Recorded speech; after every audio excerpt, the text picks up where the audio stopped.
কিন্তু আমি ওনার কথা শুনে হলাম আশ্চর্য। হরি আচার্য বলে আমি বাংলাদেশ দিয়ে গান গেয়ে বেড়াই। তখন তো বাংলাদেশের জন্মও হয়নি, হয়েছে? বাংলাদেশ যে হবে ওই দেশ তা কেউ জানতও না।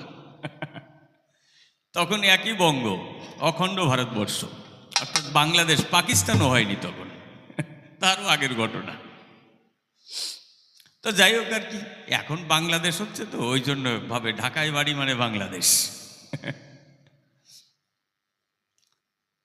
যাই হোক, অনেকগুলো প্রশ্ন আপনারা শুনলেন, আমিও শুনলাম। আজকে গুরু দায়িত্ব পড়েছে আমার উপর, কিন্তু এই দায়িত্ব আমার পক্ষে পরিপূর্ণ পালন করা সম্ভব কিনা আমি জানি না। আপনারা আশীর্বাদ করবেন, কারণ আপনাদের ভিতরেই হরিচাঁদ, গুরুচাঁদ